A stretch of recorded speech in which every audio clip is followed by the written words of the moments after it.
हम अपने को भूलते जा रहे हैं, जिसे लेकर हिंदू सम्मेलन की जरूरत पड़ रही। हमारे देश के टुकड़े करने वाला देश का पिता नहीं देशद्रोही हो सकता है। देश की सिर्फ माँ है जो देश का पिता बने, उनकी संतानें मुसलमान बने, जो देश का नहीं वो मृत्यु होने के समान है। देश की बेटियां लव जिहाद को झेल रही क्योंकि हमने उनको संस्कार से पाला नहीं, तो वो लव जिहाद का निशाना बन रही। यह उद्बोधन बालकेश्वर चौक में विश्व शांति हिंदू महासम्मेलन समिति द्वारा आयोजित विराट हिंदू सम्मेलन में मुख्य वक्ता और पूर्व सांसद साध्वी प्रज्ञा ठाकुर ने दिया। उन्होंने कहा कि कायर हिंदू विधर्मी बन गए, अपने आगे आने वाली पीढ़ी को बचा लो। भारत को निष्ठा रखने वाली संतान चाहिए बच्चों में भेद न करे। भारत में पराक्रम और शौर्य कम नहीं। एक घर में दंपत्ति को कम से कम 4 से 5 संतान होनी चाहिए। रोहिणियों की संतानें देशभक्त नहीं हो सकती है।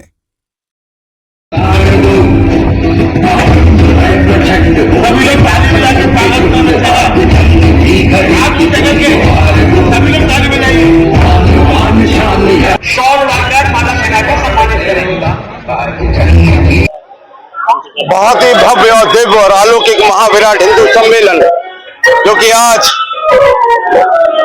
पूज्य दीदी साध्वी प्रज्ञा ठाकुर जी की उपस्थिति में ऐसा उद्घोष और इस भारत की संस्कृति और भारत के सनातन धर्म को लेकर आज दीदी का ऐसा विहंगम उद्बोधन है, जो जिसने यहाँ हजारों की संख्या में जो भक्त जो यहाँ समाज सुनने आया था, क्योंकि इस समाज में सभी हिंदू समाज के लोग थे, सभी भारत राष्ट्र के लोग थे, सभी भारत के लोग थे और ये सभी भारत माता की संतानें थी। तो ये सभी लोगों ने आज यहाँ जो उद्घोष हुआ है, उससे माँ के जो उद्बोधन है उसको सुनने का, उसको ग्रहण किया है, उसको संकल्प लिया है, इस संस्कृति को देने का काम किया है, इस राष्ट्र को कुछ प्रदान करने का काम किया है, राष्ट्र को समर्पण होने का काम किया है।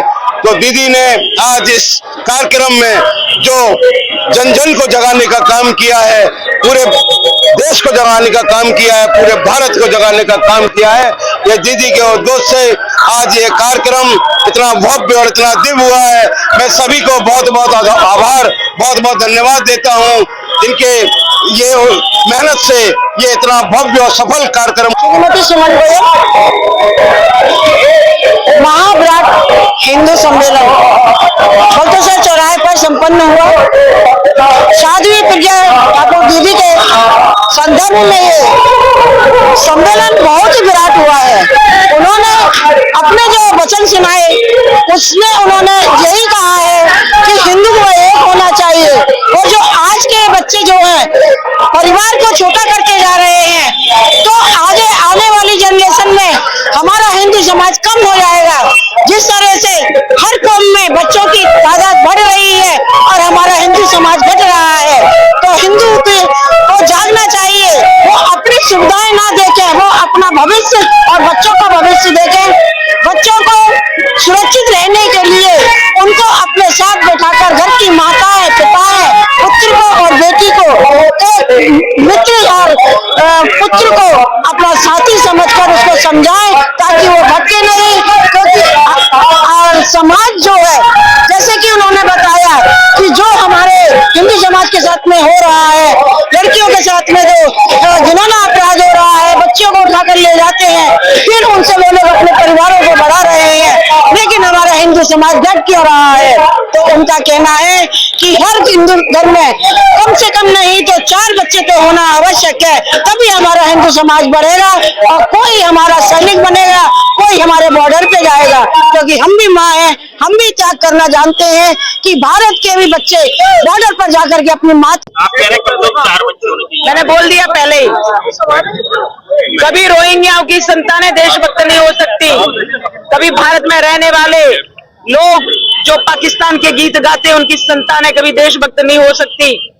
विदेशों से आकर के यहाँ पलने वाले लोग जो देश को घात करते हैं, यहाँ की जमीनें छीनते हैं, यहाँ की बेटियों को छीनते हैं, ऐसे भारत में भी रहने वाले लोग उनकी संतानें कभी देशभक्त नहीं हो सकती। हमें सिर्फ सनातनी देश कि सनातन देश के लिए, सनातन धर्म की और देशभक्तों की सरकार वो संतानें चाहिए और वही होना चाहिए जो देश की रक्षा करे, देश के लिए जिए, देश के लिए मरे।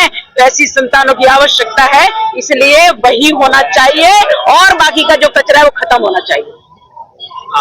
मैम, आपने महात्मा गांधी, मैम नहीं हूँ, साध्वी जी, आपने महात्मा गांधी का नाम ना लेते हुए भी कई सारी ऐसी चीजें बोल दी है जो विवादों की श्रेणी में। आप क्या कहना चाहेंगे? मैंने किसका नाम लिया?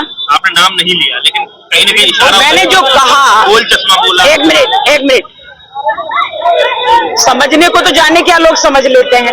मैंने जो कहा वो गलत नहीं कहा और इसके लिए मैं स्पष्ट रूप से बोलती हूँ, जो हुआ है मैंने वही कहा है। अभी जिसको जैसे लेना हो वो ले ले।